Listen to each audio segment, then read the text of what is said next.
Today's episode is brought to you by Wondrium. As we continue with our journey through the Book of Enoch, we see the author of the text begin to shorten his chapters significantly, at least between chapters 28 and 31. In these chapters, Enoch is seen to visit more of the same places that he's come to find himself in, including mountain ranges, deserts, fields, and other organic landscapes. Why these were included at all is not known for sure, especially given that the next few locations don't seem to add anything new to the story. It might be suggested, however, that this was the author's intention, to really drive home the point that Enoch was fascinated by his God's work, and perhaps to remind the average reader of how amazing the features of the world are, those which might otherwise be taken for granted. As we've seen in the last few chapters, Enoch's most recent journeys to these incredible places have seen him accompanied by an archangel, and as you might have guessed, that trend continues, as this time it is the archangel Raphael who once again graces Enoch's side. But before we dive into the next 5 chapters of the Book of Enoch, a brief message from the sponsor of today's video, Wondrium. Wondrium is a subscription on-demand video learning service that features lectures and courses from some of the top professors around the world, some even from the Ivy League and other prestigious universities. You'll also find courses run by experts from the National Geographic, the Smithsonian, and the Culinary Institute of America. By signing up to Wondrium, you can gain access to a library of over 11,000 videos and lectures about, well, pretty much anything, from science, maths, history, literature, or even the more creative arts, like photography. One course that's caught my eye this year is Understanding Japan, a Cultural History. Fans of my Japanese History Explained videos may find some great insights from this production by the Smithsonian, where you embark on a journey through the rich and exciting history of Japanese culture. From the emergence and lifestyle of the samurai to the ancient Buddhist teachings, this course is sure to open your eyes to a whole new world of Japanese history and guide you through some fascinating episodes, including the bloody Sengoku era, Japan's role in the World War II conflict, and the intrigue of the country's contemporary era. There's such a huge selection to choose from Wondrium, and so I'm sure you won't have any difficulty finding something that tickles your fancy. You can access Wondrium via your PC, tablet, or even your phone, and you can learn university-grade content at your own pace. Right now, Wondrium are offering a free trial, so if you love learning as much as I do, be sure to head on over to wondrium.com/theLegendsOfHistory to gain access to a lecture library of over 11,000 videos, or hit the link in the description below. And now back to Enoch. Enoch's continued amazement of these places continues in chapter 28, where he says, "And thence I went toward the east, into the midst of the mountain range of the desert, and I saw a wilderness, and it was solitary, full of trees and plants, and water gushed forth from above, rushing like a copious watercourse, which flowed towards the northwest. It caused clouds and dew to ascend on every side." This section is quite self-explanatory and doesn't require much dissection. As mentioned, it's probable that the author of the Enochian legend wished to emphasize the awesomeness of some of nature's most stunning details, those which can often go ignored or otherwise underappreciated. In some manner, believers might add that their God's ability to create these magnificent sights also goes overlooked, and that their God does not receive the proper praise for creating such things. It's interesting that Enoch is able to fit so much into this chapter, and it's almost like he now cannot look anywhere without seeing something that takes his breath away, such is the beauty of the world. If it isn't the mountain range that gives him pause, it is the desert itself, and if it isn't the desert, then it is the wilderness and the solitude it bears.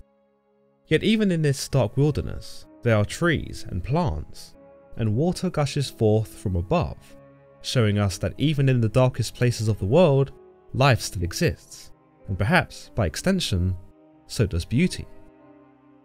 In chapter 29, he continues, "And thence I went to another place in the desert, and approached to the east of this mountain range, and there I saw aromatic trees, exhaling the fragrance of frankincense and myrrh, and the trees also were similar to the almond tree. Yet again we see Enoch sparing no opportunity to report on his surroundings, as he seeks to paint a picture of not only what he sees, but also of what he smells, that being frankincense and myrrh. In chapter 30 he goes on to say, "And beyond these I went afar to the east, and I saw another place, a valley full of water, and therein was a tree, the colour of fragrant trees such as the mastic. And on the sides of those valleys I saw the fragrant cinnamon, and beyond these I proceeded to the east." It is unknown what this valley of water is referring to, but it's interesting that he notes that there is a fragrant tree found there in this spot. Yet again, it's hard to understand the significance of this tree in this valley of water, because Enoch is too vague with his words. You might compare this tree to Jeremiah's account in the Bible, where he declares that the blessed will be like a tree planted by the water. Such a tree would never fear when it was hot, for its roots were in the stream, and its leaves therefore would always be green. It would always produce fruit too, even in times of famine. Ultimately, such a tree would not waver in hard times, for it had access to water, and so a person ought to have been the same, for he would have access to God. Pairing this metaphor up with the tree that Enoch sees in the Valley of Water is a bit of a stretch though, and like many things in the story of Enoch, much will be left unsolved. In chapter 31, he tells us that, "And I saw other mountains, and amongst them were groves of trees, and there flowed forth from them nectar, which is named Sarara and Galbanum. And beyond these mountains I saw another mountain to the east of the ends of the earth, whereon were aloe trees, and all the trees were full of stacte, being like almond trees, and when one burnt it, it smelt sweeter than any fragrant odour." In the last of these mini chapters, Enoch describes seeing another mountain range that boasts groves of trees, and from these trees there flows nectar, which you can imagine evokes some impressive imagery. Beyond this there are also other trees, aloe trees, trees full of stacte, almond trees, perhaps all the trees that one can imagine. Of these trees, Enoch tells us that they produce the sweetest of odours, which yet again shows us Enoch's effort to not only detail what he sees, but what he hears, feels, tastes, and smells. But regrettably, it's quite hard to reconcile any of his observations to anything in the Bible, let alone derive any real significance beyond face value. It is only by chapter 32 do we see Enoch refocus his sights on the more fantastical element, those being the likes of the angels. He tells us, "And after these fragrant odours, as I looked towards the north over the mountains, I saw 7 mountains full of choice, nard and fragrant trees, cinnamon and pepper. And then I went over the summits of all these mountains, far towards the east of the earth, and passed above the Erythraean Sea, and went far beyond from it, and passed over the angel Zotiel." With Enoch passing over the Erythraean Sea, it gives us some idea as to where he was on Earth. The Erythraean Sea was once an ancient geography comprising of the Arabian Sea, the Red Sea, and the Persian Gulf. And whilst at this point it isn't necessarily essential to note Enoch's exact location, it does reinforce the idea that these were Enoch's efforts to both promote and appreciate the world around him. Everything he had seen in the previous chapter were earthly elements, and whilst they might sound magical, they were and are very much real. Once more, perhaps a testament to his God's ability to create such things in the first place. But it is here in the sea that Enoch passes over the angel Zotiel, an angel we've not heard of thus far in the Book of Enoch. Very little is known about the angel Zotiel, and the only idea that I was able to find suggests that Zotiel was a god at the Garden of Eden. His name was believed to mean the blaze of God, and because God had placed angels with flaming swords at the gates of Eden, some believe that this was a form of Zotiel, or that Zotiel was an angel who transformed himself into a blazing flaming sword. Such an idea can be reinforced by the fact that Enoch is heading towards the Garden of Eden, and so by soaring over the gates, he would have had to have passed Zotiel on his way.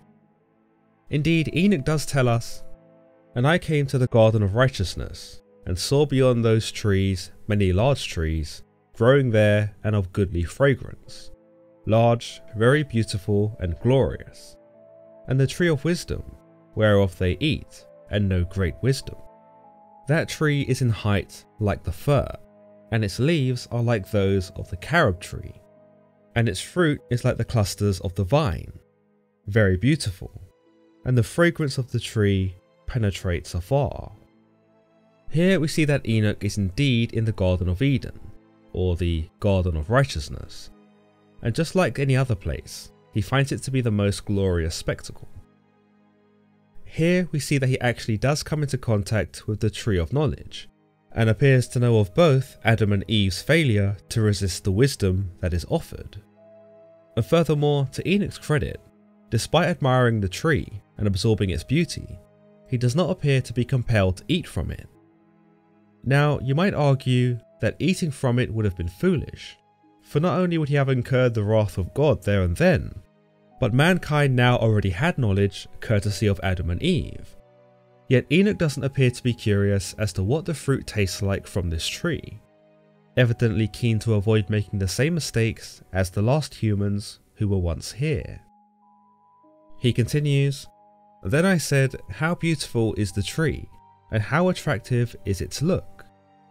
Then Raphael, the holy angel who was with me, answered me, and said, This is the tree of wisdom, of which thy father, old in years, and thy aged mother, who were before thee, have eaten.